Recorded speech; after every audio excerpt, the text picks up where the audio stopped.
Olá, amigos. Olá, amigas. Estamos iniciando o nosso Economia e Desenvolvimento desta semana. Lembrando que nós sempre começamos, por tradição aqui desse programa, há muitos anos, falando sobre momento empresarial, sobre contabilidade. São coisas importantes que a nossa sociedade depende muito disso para se desenvolver, para crescer, criar empregos, gerar renda e tem para o país se desenvolver. Hoje nós vamos conversar com o Cristiano Buchor no nosso Momento Empresarial. E aí, Cristiano, bom dia, prazer em tê-lo. Nossa gravação sempre às quintas de manhã, né? Então, uma bela quinta-feira, né?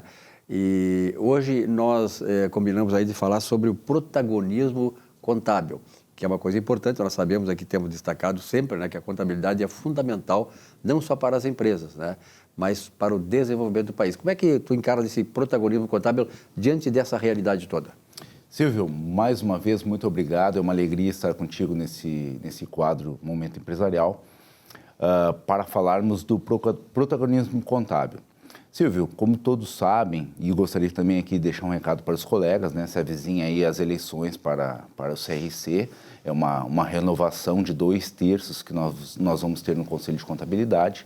E eu acho que seria muito importante a gente conversar, ter um debate sobre a questão do protagonismo contábil. O que acontece, Silvio? Nós hoje, eu fazendo parte da Chapa 2, vejo que a questão do protagonismo contábil há muitos anos, isso aí tu é testemunha disso, né, Silvio? É verdade. Eu venho reiteradas vezes nesse momento empresarial trazendo aqui a importância da contabilidade, do contador, do profissional, né, para que as organizações elas tenham, né, essa interlocução. Entretanto, Silvio, a gente precisa que o nosso conselho seja renovado, oxigenado, ele seja mais inclusivo, ele traga e não tenha medo de escutar novas ideias e aplicar novas situações, porque o que acontece? O nosso lema é: o mundo mudou, o CRC também tem que mudar. Por que esse é o nosso lema? O CRC ele parou, infelizmente, se diz que existem novas situações e que o CRC ele tem evoluído, entretanto não é o que a maioria da classe escuta. E nós da Chapa 2, a gente não veio aqui para tomar o CRC, a gente veio para o quê? Para mudar. É necessário mudar, Silvio. A gente hoje tem demandas que nós não tínhamos há 10, 15 anos atrás. As novas tecnologias, elas estão invadindo, elas estão vindo, elas estão tomando espaço. O leigo tem tomado espaço. O contador, ele perdeu o protagonismo. Nós precisamos reverter isso, trazer o protagonismo de volta à classe contábil, trazer aquele sentimento, né, de importância, onde o contador, ele faça, né, a diferença para os empresários. Hoje, Silvio, nós somos um exército de contadores. Nós somos 521 mil, correto, Silvio? No país. Em todo o Brasil, 521 mil profissionais em que eles estão aí aptos a ser chamados para ajudar a nação, para a gente conseguir transformar, para a gente conseguir integrar, ser o interlocutor das fazendas públicas, da administração e dos empresários. Entretanto, o Conselho ele acaba que ele perdeu essa chance há muitos anos, né? E ele vem fazendo essa interlocução e não vem reproduzindo isso para os nossos contadores. Hoje, reuniões que se tem numa Secretaria da Fazenda, uma junta comercial, isso fica internamente. E nós, contadores, nós não temos o respaldo. Nós, com as nossas propostas, nós viemos trazer, Silvio, inovações, que seria a contabilidade consultiva, defesa das prerrogativas do profissional. A gente sabe que existem bons e maus profissionais em todas as áreas. Entretanto, o Conselho ele tem que proteger a contabilidade. E, por sua vez, o profissional que ele representa a imagem da contabilidade. Nós não podemos permitir que a imagem da contabilidade seja arranhada a todo momento, que profissionais falem um dos outros, que daqui a pouco uma organização contábil recebe um cliente e ele fala mal do contador. A gente não pode permitir como profissional que isso aconteça. Que a gente escute, leve para o Conselho e o Conselho trate internamente de punir esses profissionais. Entretanto, nós temos que defender, Silvio. defender a profissão, defender o profissional. E nós temos muitas ideias de oxigenação, de mudanças. A Comissão Permanente de Defesa das Prerrogativas Profissionais, isso é iminente, a gente já deveria ter isso. O profissional, ele está largado, o sentimento profissional é um sentimento de que ele não tem respaldo. E a gente escuta muito do CRC dele dizer: nós não somos um órgão consultivo, nós nos preocupamos com a fiscalização e tal. Sim, é importante, a fiscalização tem que estar em primeiro lugar. Entretanto, existe espaço para que se crie essa defesa do profissional. Existe espaço, Silvio. É uma questão, me parece, assim, eu vendo de fora, né, e eu tenho acompanhado isso há muitos anos, há mais de 30 anos acompanho a questão do Conselho de Contabilidade, me parece uma falta de vontade política no Conselho de assambarcar essas coisas que dizem respeito diretamente à questão do profissional. Não só a questão técnica dele, formal dele, mas a questão de mercado. E isso que eu vejo que é uma coisa que é incongruente, ou seja, ainda está faltando do lado dos profissionais de contabilidade, os técnicos e dos contadores, a minha avaliação, é um pouco de conscientização da importância que ele tem para mudar o Conselho. Perfeito, Silvio. A integridade do profissional, ela acabou ao longo dos anos se perdendo. Nós tínhamos profissionais que se diziam contador, era algo importante, exatamente. Era referenciado. Hoje nós temos vereadores, prefeitos no Brasil, deputados que são contadores. E nós não sabemos quem são, porque eles não divulgam isso. O CRC não dá espaço a isso, não demonstra, não pega pessoas importantes da sociedade que são contadores e coloca aquilo como uma notícia. Hoje nós não sabemos, a gente vive às margens. E, gostando ou não, acredito eu que nossos colegas contadores sequer saibam quem são os representantes da classe contábil indicada pelo CRC na junta comercial, para algumas repartições em que são indicadas pelo Conselho. Nós, profissionais, não sabemos, pelo menos eu, Silvio. Eu, ao longo dos anos em que eu milito nisso, eu ainda não sei. Então, a nossa classe ela não sabe a quem recorrer, às vezes. E, às vezes, está sentado lá um colega nosso, em que a classe inteira está precisando, né, de uma ajuda. E se acha órfão do Conselho. Exato, Silvio. Hoje a gente tem a contabilidade consultiva, a gente tem órgãos, a gente, na verdade, tem grupos, né, grupos de WhatsApp em que pequenos grupos em contadores se ajudam uns aos outros. Por que o Conselho não pode se envolver e criar uma estrutura... Um mecanismo todo, né, para consultiva isso, que ela não se envolva, mas ela integre esses colegas para que um resolva as dúvidas dos outros. Porque as dúvidas, Silvio, elas são itinerantes. A minha dúvida, amanhã vai ser a tua, depois vai voltar a ser a minha, porque vai mudar uma situação. Então, isso é importante. A gente precisa ter essas questões mais inclusivas no nosso conselho, Silvio. Perfeito. Era isso, então? Era isso. Então, eu chamo todos os contadores, colegas, empresários, empreendedores, para que conversem com seus contadores, indiquem a Chapa 2. Nós estamos aqui abertos, né, às propostas, a quem tiver interesse de conhecer as nossas propostas, que venham, que conversem conosco. Nós queremos mudar, nós gostaríamos de ser, de fato, o interlocutor da sociedade com os empresários e os órgãos. Agradeço a todos e conto com o voto de vocês. Muito bem, Cristiano, até uma próxima, neste Momento Empresarial. Olá, as sociedades prósperas invariavelmente dão valor às liberdades individuais. As retrógradas privilegiam o coletivo. Dar ênfase ao individual não determina que se está esquecendo o coletivo, mas atendendo à natureza humana do direito à liberdade da própria vida. Vejam que nos países socialistas e comunistas sequer nos é dado o direito a dispor da própria vida, quanto mais ao resto. Do indivíduo, de sua criatividade e perseverança, é que provém as grandes conquistas do homem, que logo ali sempre se traduziram em benefícios coletivos. O egoísmo, se bem dosado, tem suas virtudes coletivas, como dizia Ayn Rand, filósofa russa radicada nos Estados Unidos. O Estado, se absorver o homem em sua plenitude, como fazem os exemplos socialistas, acaba eliminando todo o seu poder de criação e condenando a sociedade a viver paralisada e absolutamente sem graça. Boa semana.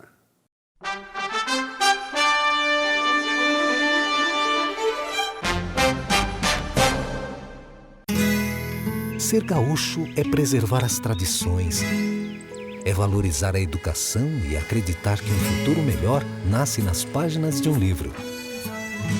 É nossa tradição trabalhar duro. Temos orgulho do suor que escorre do rosto.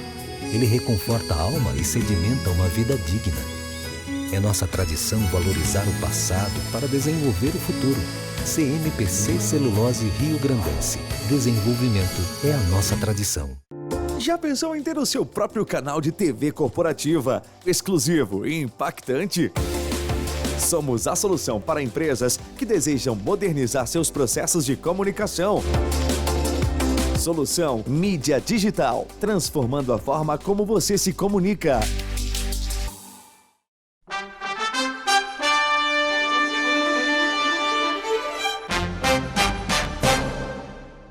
Olá a todos. Essa semana eu quero falar sobre a pandemia, né, e a questão da volta da normalidade. Então, com a pandemia mais sob controle, decorrente do avanço da vacina, as coisas começam a voltar ao normal. Mas que normal seria esse? Seria um retrocesso a 2019? O normal hoje é o home office, o delivery, o ensino remoto. Esse é o nosso normal. O anormal é voltar ao que éramos antes. Em especial com relação ao ensino, principalmente o superior, eu falo com autoridade de ser professor universitário com mais de 20 anos de sala de aula e, além disso, também sigo como aluno. A pandemia, ela nos mostrou que era uma perda de tempo o deslocamento de todo mundo para o mesmo espaço físico para aprender. Nada ficava gravado. Se nós perdêssemos aquele momento mágico com o professor, nós teríamos que pedir para algum colega nos explicar a matéria. O ensino remoto, hoje, nos permite assistir às aulas de acordo com as nossas agendas, pois elas ficam gravadas. E ainda, o professor pode convidar colegas para dar palestras de qualquer outro canto do mundo para nós. E ainda presencialmente, né, através de um computador. Indubitavelmente, a crise pandêmica, ela nos adiantou uma década de tecnologia no ensino e, por conseguinte, também nos negócios. Não dá para voltar ao que era antes. Todavia, nós sabemos, né, e é importante frisar, que matérias práticas, como, por exemplo, de um médico, futuro médico, aprender a segurar um bisturi, operar, isso existe sim presencialidade, é importante ele estar junto ali. Mas, sem dúvida, tem aquelas disciplinas mais zetéticas, que são aquelas mais teóricas, interdisciplinares, que tem em todos os cursos, que elas podem sim ser dadas presencialmente à distância. Aliás, o presencialmente à distância era algo inconcebível até 2019 e hoje é uma realidade. Vamos pensar nisso e uma ótima semana a todos. Muito bem, antes de mais nada eu quero lembrar para vocês que nos dias 23 e 24 agora de novembro, logo em seguida, aí 15 dias, vamos ter a eleição para o Conselho Regional de Contabilidade. Nós estamos aberto espaço aí para a Chapa 2, né, encabeçada pelo Salésio D'Agostin, que é um contador reconhecido no meio, respeitado no meio aqui no Rio Grande do Sul, e ele encabeça esta chapa, a Chapa 2, e parece, aqui temos 3 convidados aqui que são integrantes da chapa, o Hamilton Machado. Hamilton, obrigado. Tu é representante de Ivoti, né? Tu é de Ivoti? Ivoti, Rio Grande do Sul, uma cidade que é o pé da serra. Pé da Serra, maravilhosa, conheço Ivoti. Aqui também à minha direita o Hamilton Machado. Aliás, o Fernando Rospídio, o Hamilton Machado é da Ivoti, o Fernando Rospídio é de Viamão, Viamão. Viamão.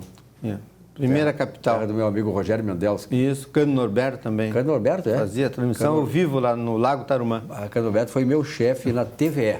Grandes tempos áureos. O Cano Norberto é uma coisa interessante. O Cano Norberto estava fazendo um programa ao vivo. Se ele estava lá na televisão, ele entrava e queria uma cadeira para participar do programa, né? Realmente o Cano Norberto faz muita falta o Cano Norberto aqui no meio de comunicação. E aqui representando as mulheres, representando a ala feminina da chapa, a Fabiana Minoso. Fabiana, tu é de Canoas, né, Fabiana? Canoas, ao lado de Porto Alegre, né? Nunca esqueço Canoas. Canoas era a terra da minha esposa Dora.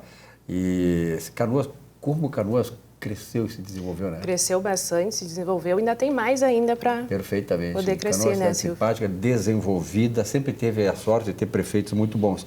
E contadores, né? E técnicos de contabilidade também excelentes, porque, na verdade, como nós temos acompanhado aqui, eu sou economista e jornalista, mas como economista vejo que Canoas tem empresas de ponta aqui no Rio Grande do Sul, porque também o grande trabalho, isso é devido à atuação dos técnicos de contabilidade e dos contadores, que são importantes, são protagonistas do nosso desenvolvimento.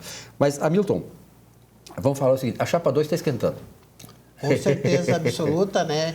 E o nosso grande trabalho vai ser colocar a ferramenta à disposição da nossa fiscalização, porque o Conselho tem que zelar pela profissão do contador, né? Então, os nossos colegas contadores e técnicos em contabilidade pode confiar na Chapa 2, porque como o mundo mudou, o CRC tem que mudar também e uma alternância do poder faz bem para toda a sociedade. E na profissão contábil, o CRC tem que mudar também. Essa importância, né? Nós vivemos num mundo assim globalizado, né? E que as alterações, a mudança civilizatória, ela é uma coisa normal que aconteça.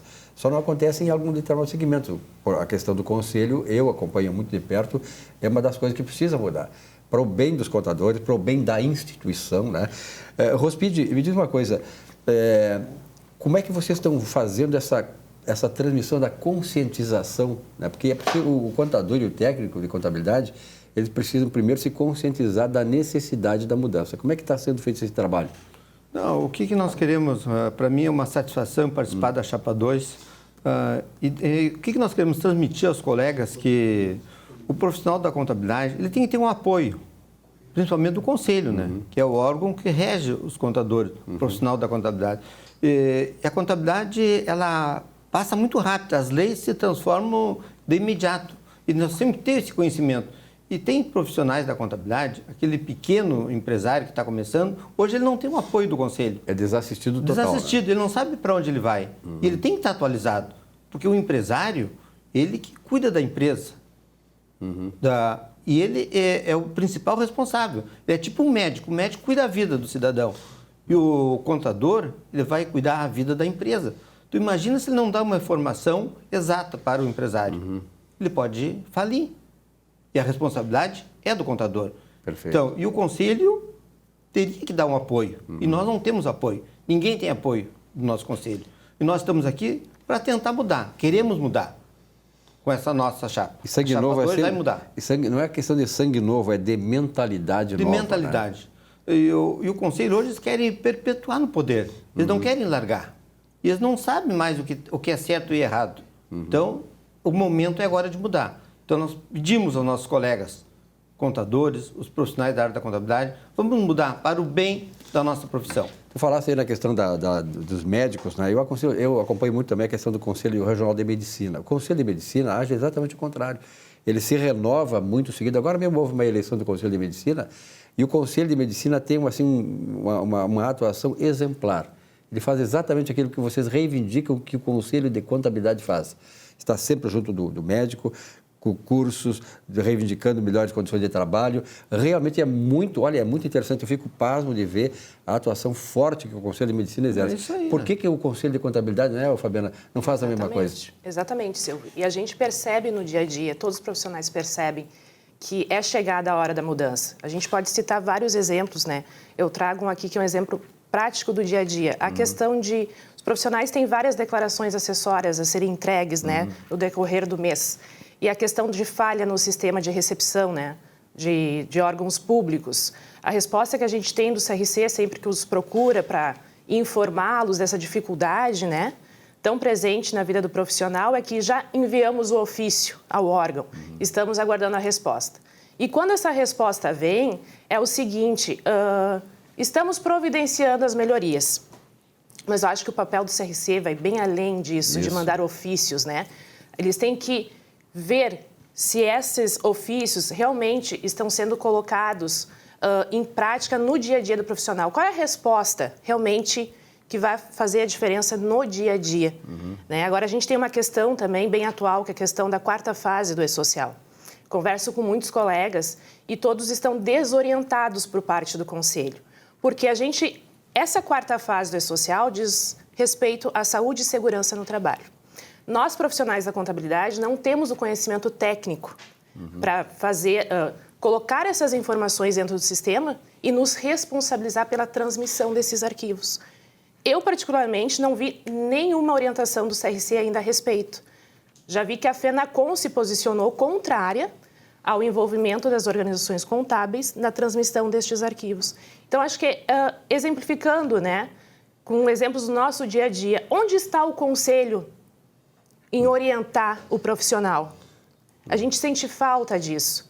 Eu acho que é isso que a gente precisa mudar. E a Chapa 2 vem com propostas realmente efetivas que vão fazer a diferença no dia a dia de todos os colegas. Perfeitamente. Bom, nós estamos agora com o Hamilton aqui. Eu queria que tu desse um recado final, uma mensagem final, Hamilton, porque eu sei que nesse momento estamos sendo assistidos por milhares de contadores, técnicos de contabilidade, até empresários que têm interesse, né, cada vez mais que o contador, que o seu técnico de contabilidade seja habilitado, esteja sempre amparado, né, porque isso faz bem para a empresa. Tua mensagem final.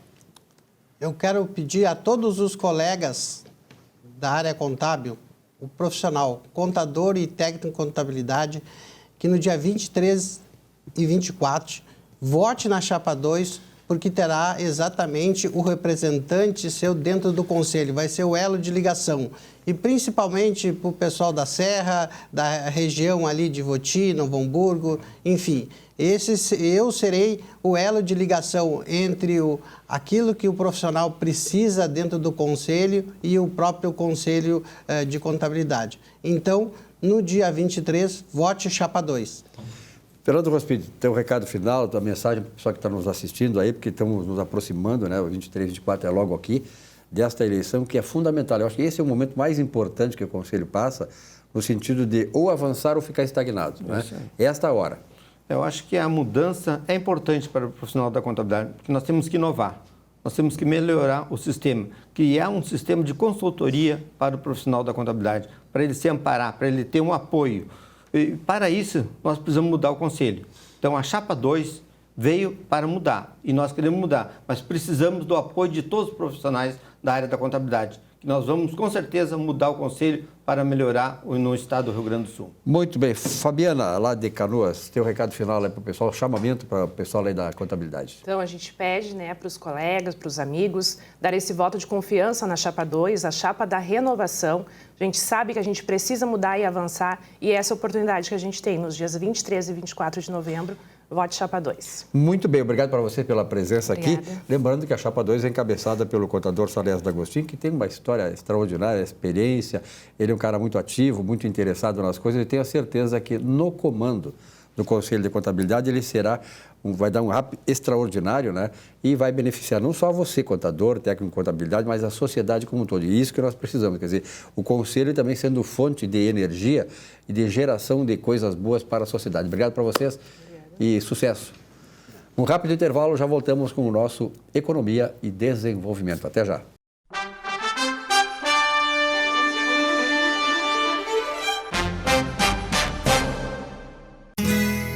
Ser gaúcho é preservar as tradições, é valorizar a educação e acreditar que um futuro melhor nasce nas páginas de um livro. É nossa tradição trabalhar duro. Temos orgulho do suor que escorre do rosto.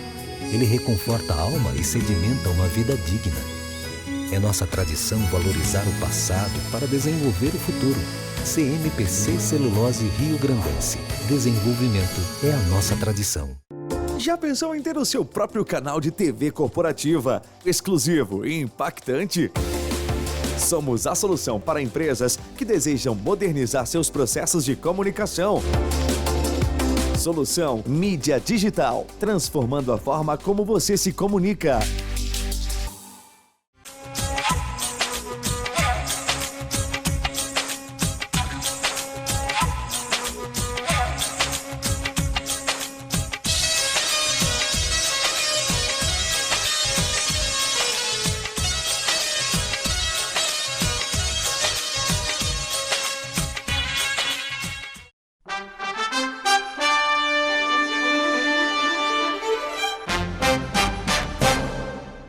Muito bem, nesse espaço estamos recebendo aqui o nosso apoiador, nosso parceiro, o doutor Gustavo Bernardi. Bernardi, obrigado pela tua presença uma vez mais aqui no programa. Eu que agradeço. E tem dado muita repercussão, porque, na verdade, tudo que o doutor Bernardi fala aqui diz respeito diretamente à nossa vida, à nossa família, nossas propriedades, nossos negócios.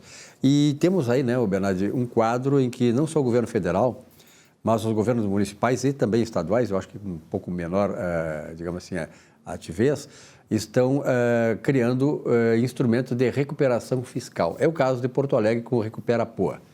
Certo, Silvia.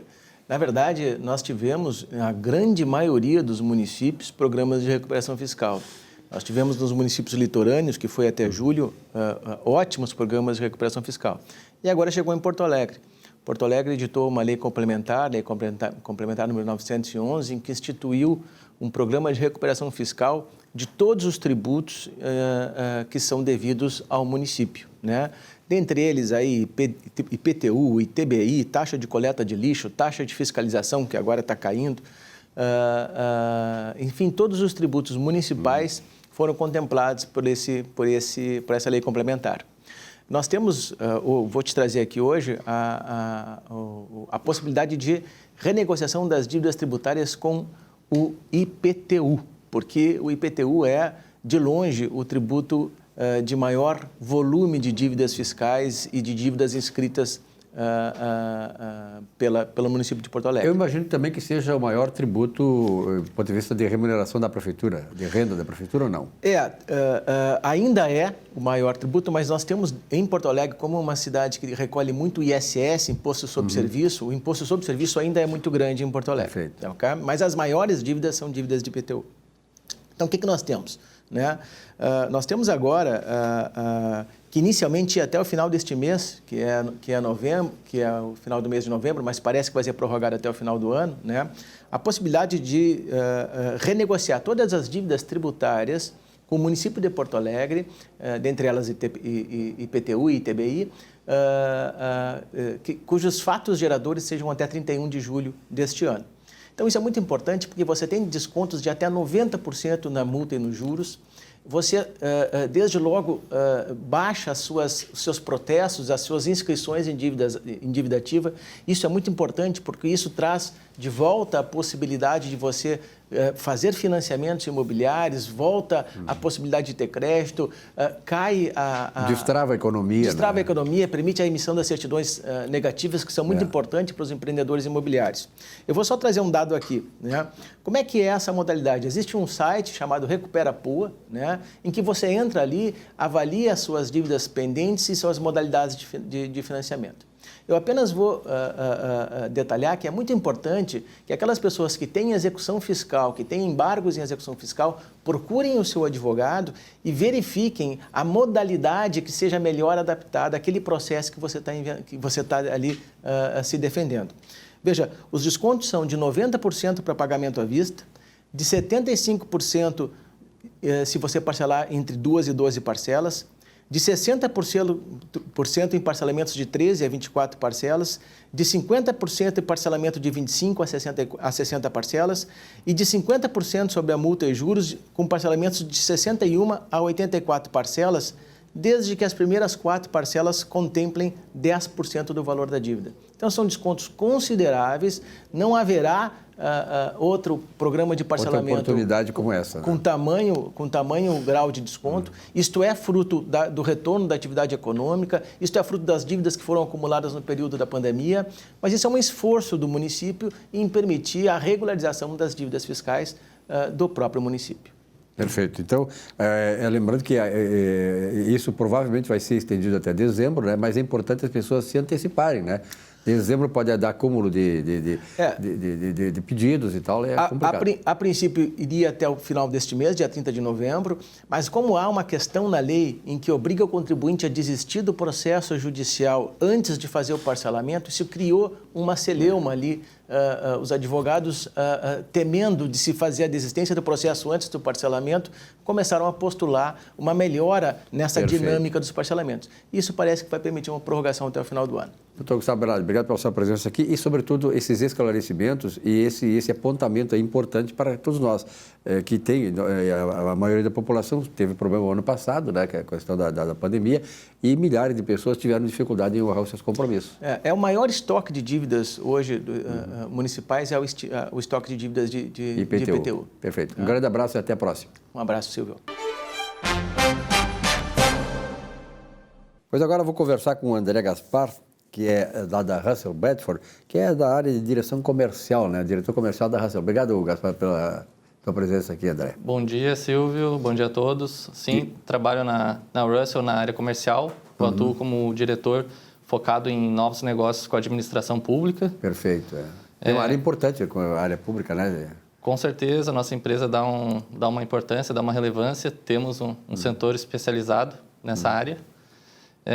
atuamos fortemente, né, nessa prospecção de novos negócios, além da auditoria e assessoria contábil, atuamos também em consultorias focadas em novas concessões de serviços públicos. E é uma coisa importante, antes de mais nada, eu quero dizer que o André Gaspar é de São Borja, vizinho lá de Uruguaiana, da minha terra, somos da fronteira oeste, e São Borja, conheço uma figura muito importante de São Borja, que ele levou o nome de São Borja, levou para todos os pagos por aí, que é o Cassiá, que foi jogador de futebol do Grêmio, foi técnico de futebol, grande Cassiá, vereador em Porto Alegre hoje, e o Cassiá que sempre, onde ele vai, ele leva a bandeira de São Borja, né?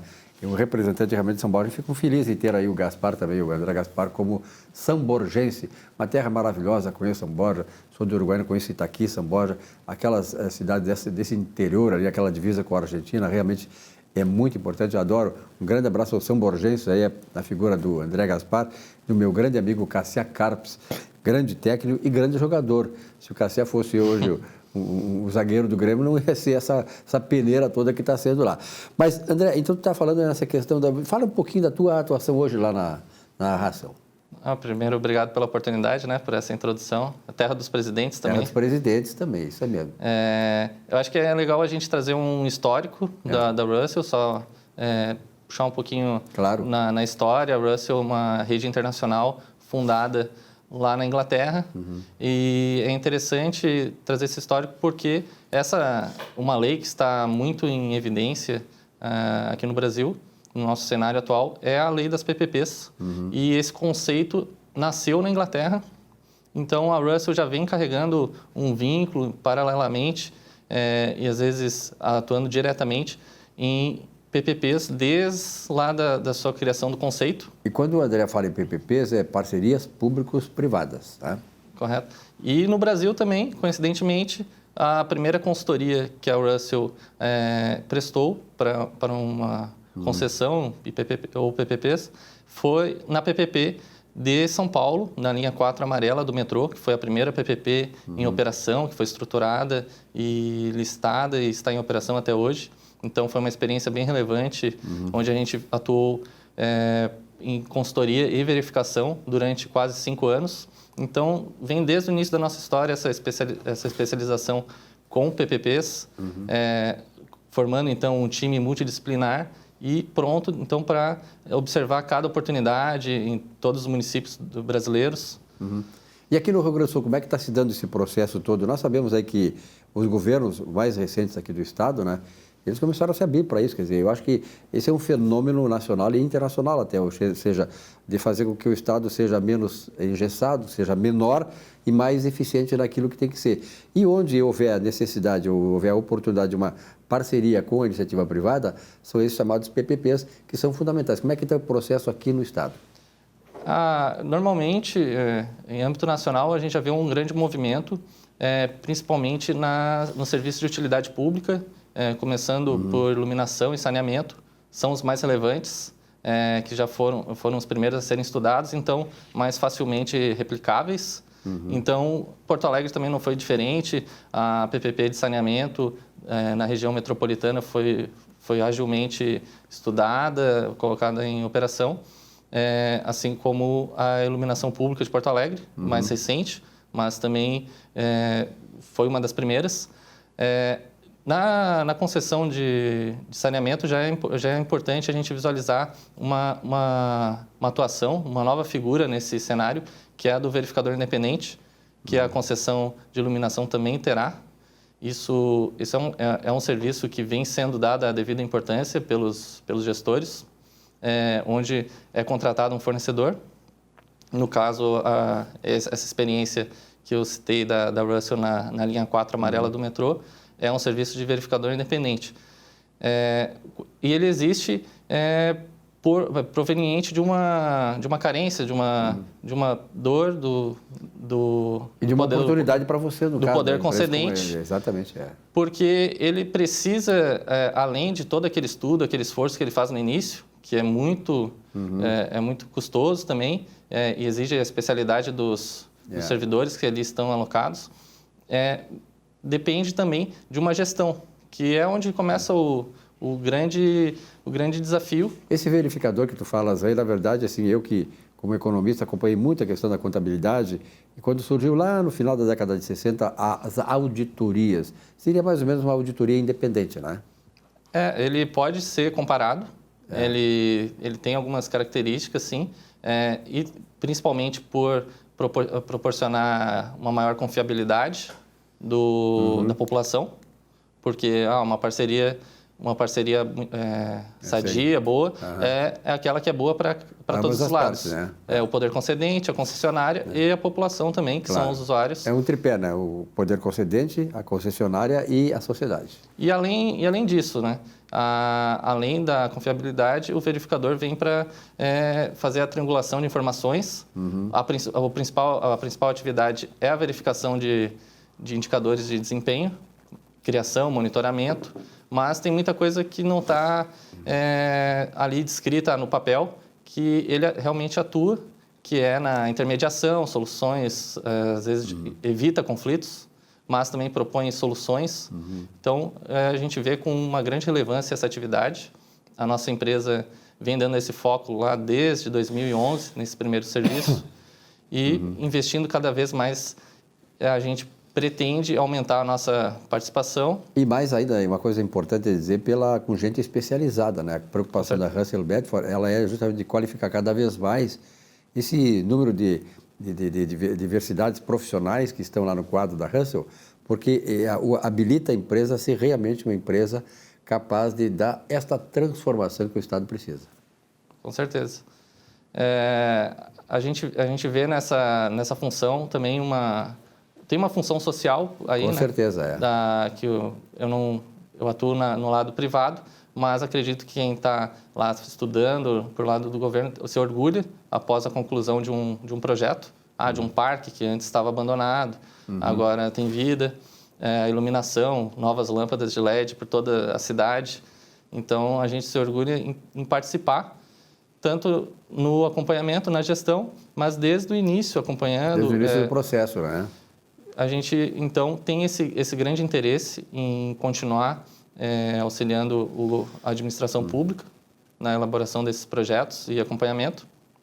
E, para isso, sim, a gente precisa manter essa equipe de profissionais especializados. Estamos constantemente buscando no mercado profissionais, engenheiros, economistas, cada um ligado em cada atividade. Porque, além das PPPs de iluminação e saneamento, vai muito além. Algumas ainda incipientes, como ensino, drenagem, algumas outras áreas, mas que a gente vê um caminhar aí bem positivo. Estão sendo realizados muitos estudos em muitos estados, cada um na sua velocidade. Mas, realmente, o que vai fazer a diferença são as pessoas ali envolvidas. E a Russell está, então, buscando no mercado profissionais de cada uma dessas especialidades para compor nosso para cada vez não só se reforçar, mas renovar também. A renovação é importante, é um processo concomitante, né? A qualificação e a renovação do quadro de profissionais. Alguma coisa mais que tu queiras acrescentar, André? Essa é a nossa mensagem, né? Que eu esperava contribuir para esclarecimentos, mais informações sobre a nossa atuação com concessões. Tem aí o site, tem aí os mecanismos da internet que você pode acessar no Russell Bedford, né? E tem mais informações. Aliás, toda semana o pessoal da Russell está aqui conosco, né? Trazendo essas valiosas, preciosas informações para o mercado como um todo. André, um grande abraço, sucesso lá para vocês. Um abraço, bom dia, obrigado a todos. Pois não, um rápido intervalo, já voltamos aqui com o nosso Economia e Desenvolvimento. Até já.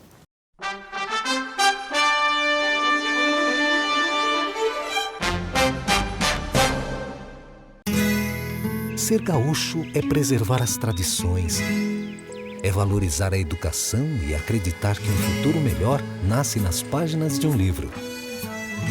É nossa tradição trabalhar duro. Temos orgulho do suor que escorre do rosto. Ele reconforta a alma e sedimenta uma vida digna. É nossa tradição valorizar o passado para desenvolver o futuro. CMPC Celulose Rio Grandense. Desenvolvimento é a nossa tradição. Já pensou em ter o seu próprio canal de TV corporativa, exclusivo e impactante? Somos a solução para empresas que desejam modernizar seus processos de comunicação. Solução Mídia Digital, transformando a forma como você se comunica.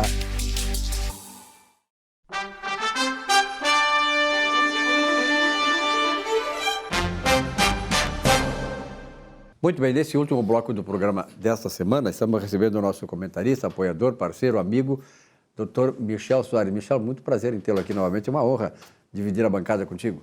Prazer é todo meu.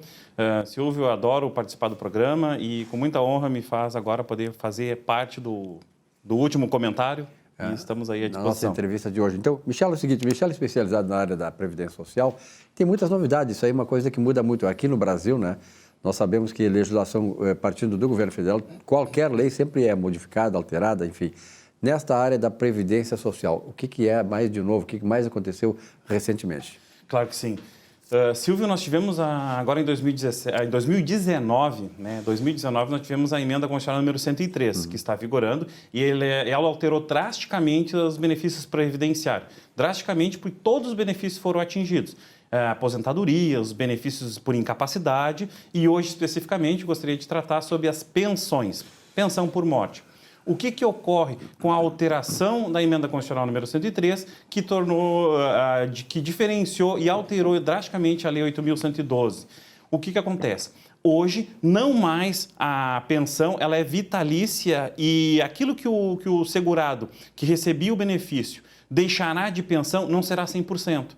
Hoje nós temos uma diferença no que é questão de valores e o quanto tempo vai ficar recebendo essa pensão. Nós temos um escalonamento para o cônjuge que ficou recebendo a pensão receber e também na questão dos valores. Hoje não se recebe 100% do benefício previdenciário. Hoje é 60%, 50% e 10% a cada dependente. Por exemplo, faleceu o cônjuge, faleceu o segurado e deixou uma mulher e 2 filhos. Quanto ela vai receber de pensão? Outrora, antes da reforma, ela recebia 100% daquilo que ele vinha recebendo. Hoje não mais. Hoje ela vai receber 50% do benefício, mais 10% para ela que é dependente e mais 20% referente aos outros 2 dependentes. Ou seja, ela vai receber 80% do benefício neste exemplo que eu dei.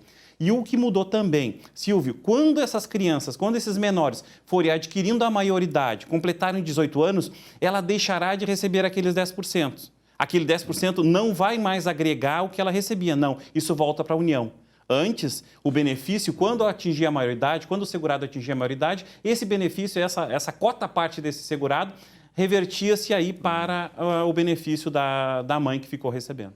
Na verdade, isso aí também estabelece assim, uma mudança nas relações entre os casais, né? Porque muita gente casava já de uma certa idade, exatamente visando essa oportunidade. Exatamente, por isso que tem um nível de corte mínimo, né, que são 2 anos de convivência, tem que comprovar 2 anos no mínimo de convivência para fazer jus ao benefício, que tu vai receber ele por 5 anos. E aí vai aumentando. Hoje, para se ter a pensão vitalícia, tem que comprovar mais de 15 anos e uma idade de 45 anos para poder ter essa pensão vitalícia.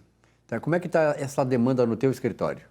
O que acontece? Isso mudou muito e impactou bastante a questão da concessão do benefício. O que ocorre?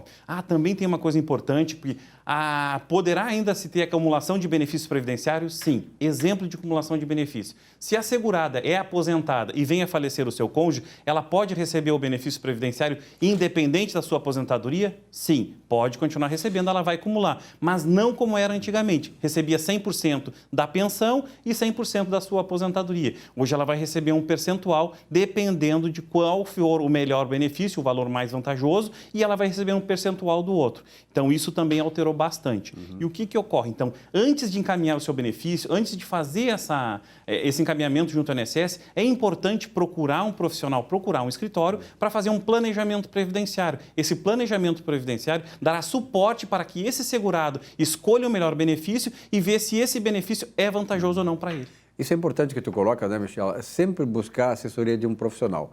Porque muitas vezes o técnico que te atende lá no INSS até tem essas dificuldades agora de atendimento presencial e isso prejudica muito esta relação.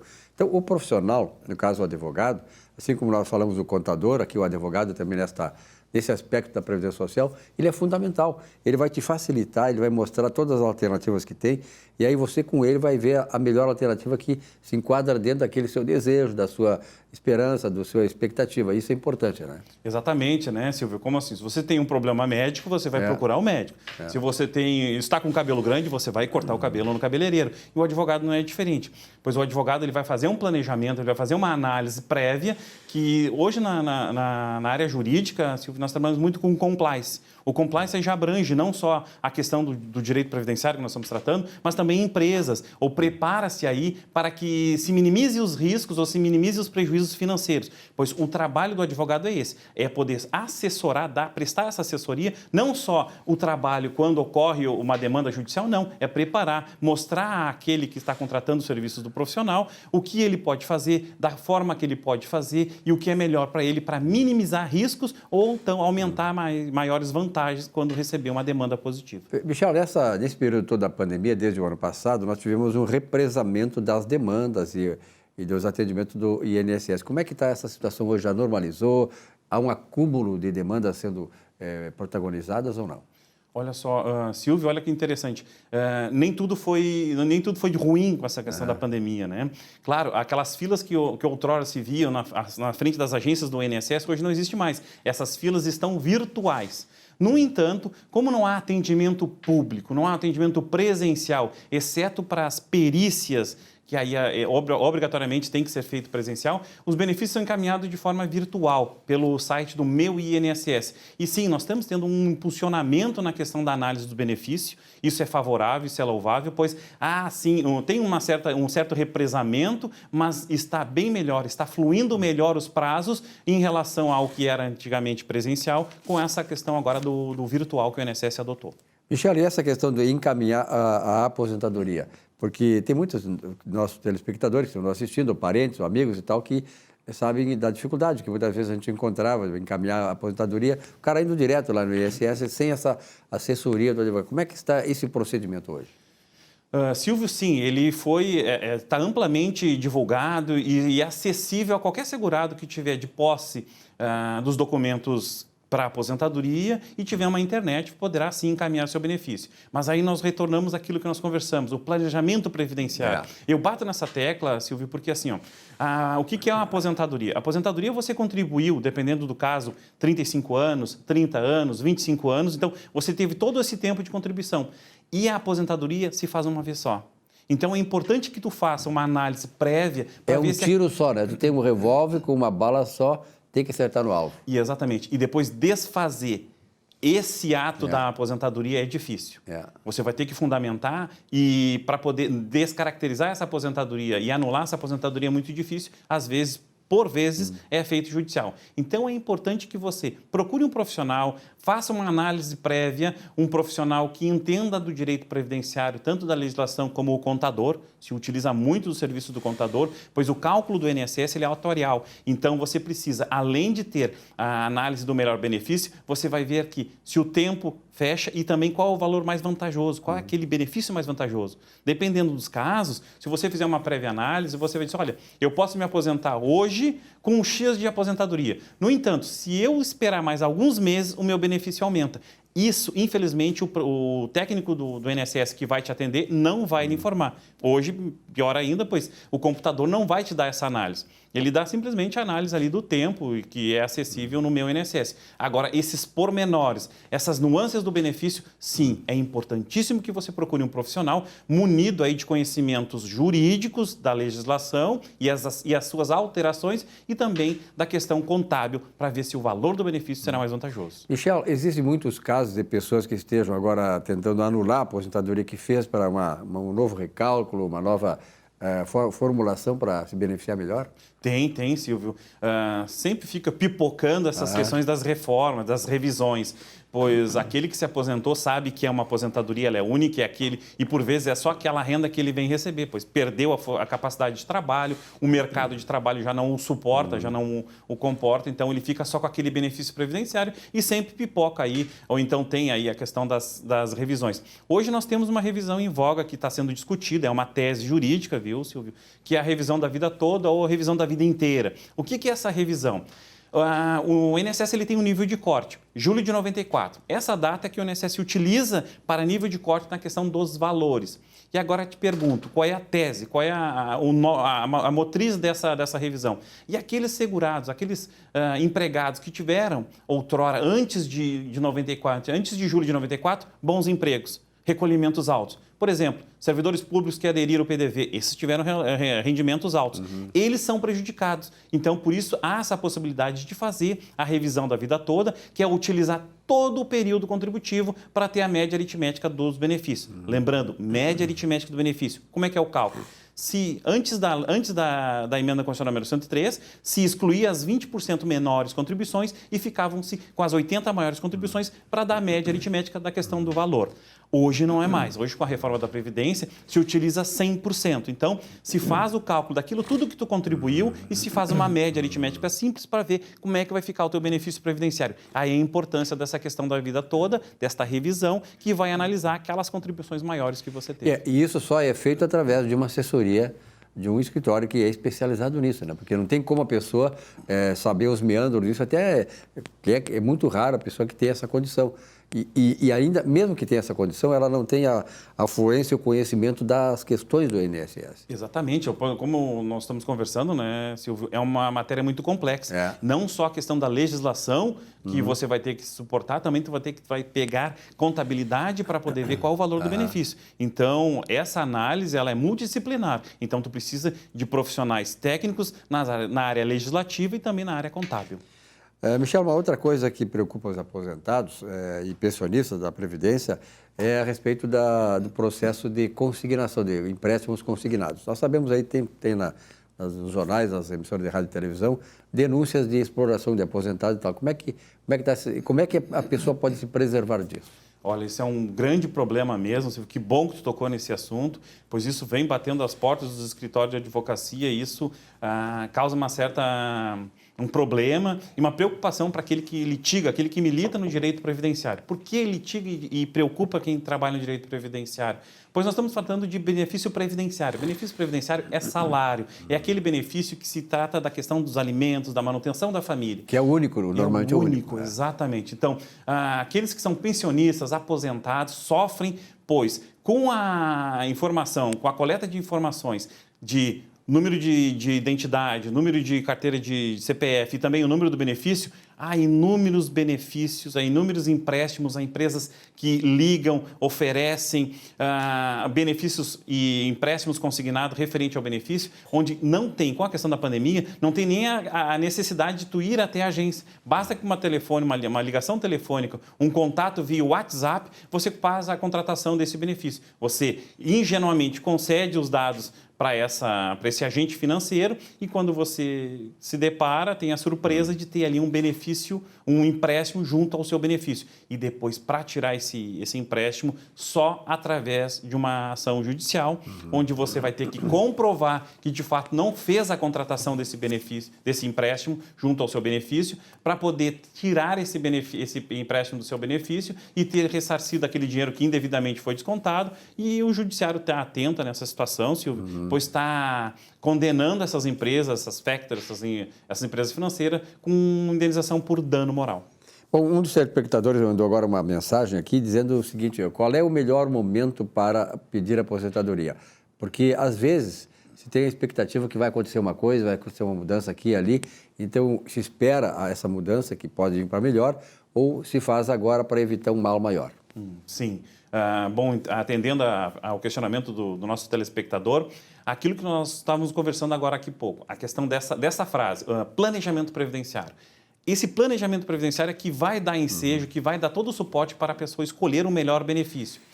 Sem medo de errar. Se você tiver a oportunidade de encaminhar o seu benefício pela regra antiga, qual é a regra antiga? Antes da emenda constitucional número 103, que entrou em vigor em novembro de 2019. Se você conseguir se aposentar pelas regras antigas, ela é mais vantajosa. Um simples fato. Na regra antiga, você tinha a possibilidade de excluir 20% das menores contribuições, tendo aí 80% das maiores contribuições como cálculo para a tua aposentadoria. Só nessa diferença de percentual, você já ganha aí uma diferença de 15% a 20%, comparando a aposentadoria pela antiga regra e pela nova regra. Então, isso é um ponto.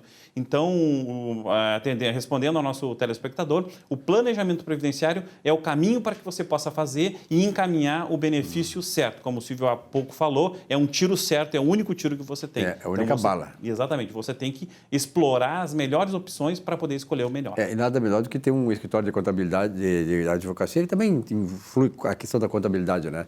Que seja um escritório responsável, né? Que tenha o conhecimento necessário e certamente vai dar a melhor resposta para você. Mas para concluir, assim, qual é hoje a questão envolvendo a pandemia? O escritório já voltou normal, à normalidade, de atendimento ou não? Sim, Silvio, nós estamos sim com atendimento dentro do normal, né, do novo normal. Nós estamos tendo uma linha de distanciamento, nós estamos espaçando maior a questão dos agendamentos para evitar o acúmulo de pessoas e também disponibilizamos os meios digitais, né? Perfeito. O WhatsApp, consultas pelo WhatsApp, videochamadas para fazer consultas. Então, nós nos modernizamos acompanhando o que aconteceu na pandemia, né? A pandemia ela trouxe a modernidade não só para o INSS, mas também para o Judiciário. Hoje as audiências elas são todas virtuais. A maioria das audiências são virtuais. As novas relações, não só comerciais, mas humanas também aconteceram. Michel, muito obrigado pela tua presença aqui. Acho importante quando o Michel vem aqui uma vez por mês, a gente tenta fazer isso, esclarecer todos os aspectos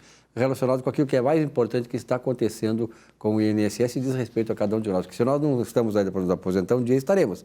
E sempre tem gente na família nessa situação. Obrigado, Michel. Um abraço, boa semana. Eu que agradeço, Silvio, e espero ansiosamente para a nova oportunidade para o próximo programa. Perfeito. A você, telespectador, muito obrigado pela audiência, pela fidelidade aqui ao nosso Economia e Desenvolvimento há mais de 20 anos no ar. Uma boa semana de trabalho e até a semana que vem. Até lá.